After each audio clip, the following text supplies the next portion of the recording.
My mini blog. તો પાછો આજે શનિવાર આવી ગયો એટલે અમે આજે સવારના બિઝી હતા કારણ કે હું બહાર હતી એટલે સવારે ટાઈમ મળ્યો નહીં એટલે અમે હવે સાંજે જઈએ અમારા ઊંઝામાં ઉમિયા માતાના દર્શન કરવા. તો ચલો ઉમિયા માતાના દર્શન કરવા જઈએ. તો ચલો મળીએ ઉમિયા માતાના મંદિરમાં. તો દોસ્તો અમે હવે ઘરેથી નીકળી ગયા છીએ ઉમિયા માતાના મંદિર જવા માટે. તો જો અમે બધા ગાડીમાં બેસી જઈએ મસ્ત અને અમે ઘરેથી કમ્પ્લીટ નીકળી ગયા છીએ ઉમિયા માતાના મંદિર જવા માટે. તમને આ અમારા ઊંઝાના ગલીઓ વાળા રોડ. હવે તમને મળીએ ઉમિયા માતાના મંદિરમાં જઈ. તો દોસ્તો જો આ ઉમિયા માતાજીનો ચોક અને અમે ચોકમાં આવી ગયા છીએ અને આ ઉમિયા માતાનો ગેટ. તો અમે ઉમિયા માતાના ગેટમાં એન્ટ્રી કરી દીધી. જો પાર્કિંગ તો આજે પાર્કિંગની વ્યવસ્થા અહીંયા કરેલી પણ લાઈન જો એટલે લાગે કે આજે વસ્તી હ.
તો દોસ્તો આ ઉમિયા માતાજીનું મંદિર છે ઊંઝામાં.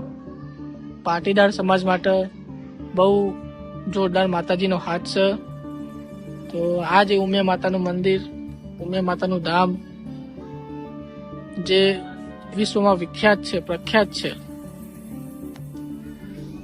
કોઈ દિવસ ઊંઝા આવો તો મા ઉમાના દર્શન કરજો, બહુ મજા આવશે. અહીંનો પ્રભાવ આખો અલગ જ છે.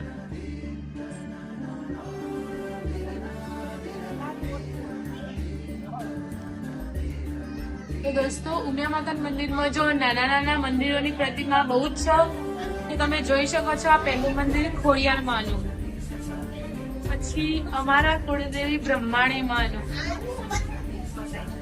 પછી ગૌચર માં, છિન્નમસ્તા, શ્રી માતંગી માં, શ્રી બગલામાં, શ્રી અંબાજી માતાજી, બ્રહ્માજી, ગાયત્રી માતા,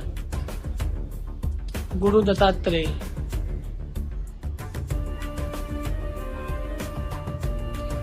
શ્રી હરસિદ્ધિ માં,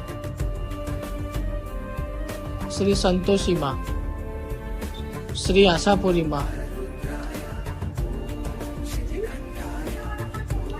શ્રી લીંબચ માં, શ્રી વિહત માં અને અમારી વણવટી સિકોતર,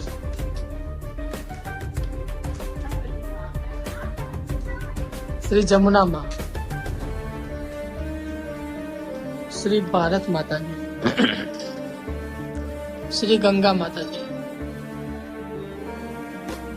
વિષ્ણુ ભગવાન, શ્રી કાલરાત્રી દેવી, શ્રી વિધાતા માતા, શ્રી સાંભવી દેવી, શ્રી વિશ્વકર્મા, અન્નપૂર્ણા માતાજી, આપણી ધરતી માતા, વૈષ્ણવી માતા, શ્રીવા દેવી. મહાદેવનું મંદિર ઉમિયા માતાના મંદિરની જોડે જ છે. તમે દર્શન કરી.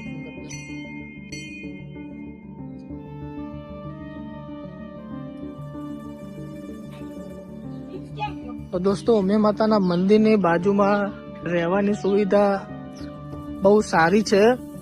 અહીંયા કોઈને બાબરી કરવી હોય તો બાબરી માટે જગ્યા આપેલી છે.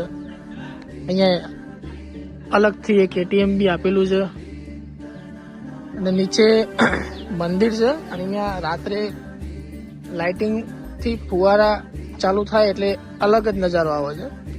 તો રાતનો નજારો બહુ જોવા જેવો હોય છે. અહીંયા વિશાળ જગ્યા છે. જગ્યા બહુ સારી છે. કોઈને તકલીફ ના પડે અને બધાને સુખ શાંતિ દર્શન થઈ જાય. જમવા માટેની વ્યવસ્થા હોય છે. આ ઉમિયા માતાજીની મૂર્તિ છે, બહાર રાખેલી છે. અહીંયા એટલી વિશાળ જગ્યા છે કે અહીંયા કોઈને ધક્કા મુક્કી કે કોઈ જાતની તકલીફ થાય નહીં. અંદર કેન્ટીન બી છે, ચા નાસ્તો કરવો હોય બધી રીતે અહીંયા સારી વ્યવસ્થા છે. સામે તમને દેખાતું હશે ભોજનાલય. અહીંયા જમવાનું એટલું સ્વાદિષ્ટ અને શુદ્ધ હોય છે, બહુ મજા આવશે જમવાની. તો કોઈ દિવસ આવો દર્શન કરવા તો પ્રસાદ 100% લેજો તમે બધા. તો આ તો ઉમિયા માતાજીનું મંદિર. તો દોસ્તો અમે ઉમિયા માતાના મસ્ત દર્શન કરીને નીકળી ગયા છીએ અને હવે જઈશું અમે બીજી જગ્યાએ, પણ એ મળીએ પાર્ટ 2 માં. તો રાધે રાધે. લાઈક કરો, શેર કરો, સબસ્ક્રાઇબ કરો. બાય. રાધે રાધે.